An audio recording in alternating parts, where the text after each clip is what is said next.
দেখুন মশলাটা কতটা সুন্দরভাবে তৈরি হয়েছে, দেখে মনে হচ্ছে দোকান থেকে কিনে নিয়ে আসা ম্যাগি মশলা। তো চলুন কিভাবে ম্যাগি মশলাটা তৈরি করেছি একদম সহজ আর সিম্পলভাবে। বন্ধুরা ভিডিওটি প্রথম থেকে শেষ পর্যন্ত দেখবেন। নমস্কার, সরস্বতী কুকিং চ্যানেলে আপনাদের সবার স্বাগত।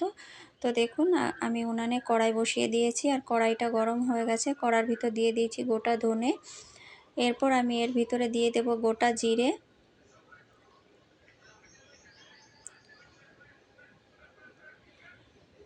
এরপর আমি এর ভিতরে দিয়ে দেব অল্প একটু মৌরি আর সামান্য কটা মেথি, একদম 10-12টা মেথি হবে, 10-12টা মেথি দানা, আর মৌরি হবে হাফ চামচ মতো।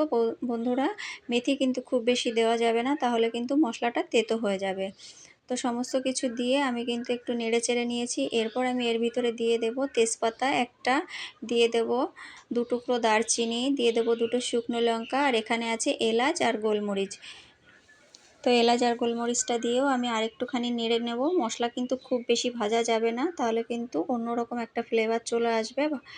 তো মশলা জাস্ট একটুখানি মশলার গায়ের থেকে যে মশলার একটা জলীয় ভাব থাকে সেটাকে কিন্তু কাটিয়ে নিতে হবে, একদম মশলা ভাজা যাবে না।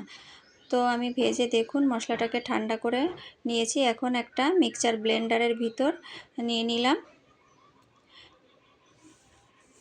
এখন আমি এর ভিতরে কিছু শুকনো মশলা অ্যাড করব। তো এখন আমি এর ভিতরে দিয়ে দেব 1 চামচ হলুদ, 1 চামচ আর অল্প একটু, একদম সামান্য হলুদ দেব। এরপর আমি এর ভিতরে দিয়ে দেব শুকনো করা পেঁয়াজ। আমি পেঁয়াজগুলোকে কুচিয়ে শুকিয়ে নিয়েছিলাম, তো এই শুকনো করা পেঁয়াজটা আমি এর ভিতরে দিয়ে দিলাম। এরপর আমি এর ভিতরে দিয়ে দেব শুকিয়ে রাখা রসুন।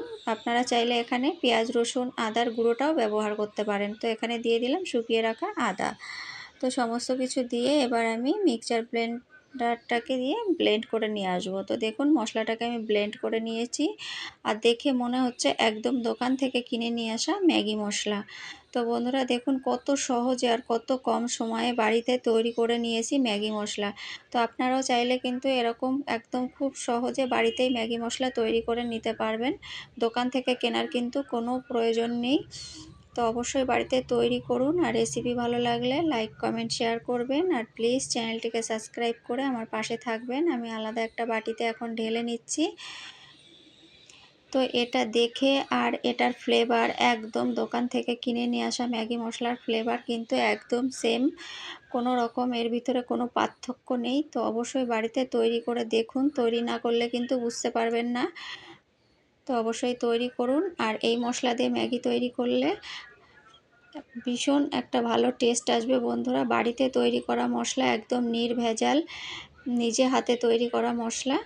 তো অবশ্যই তৈরি করুন, আর ভিডিও ভালো লাগলে লাইক কমেন্ট শেয়ার করবেন, আর চ্যানেলটিকে সাবস্ক্রাইব করে আমার পাশে থাকবেন।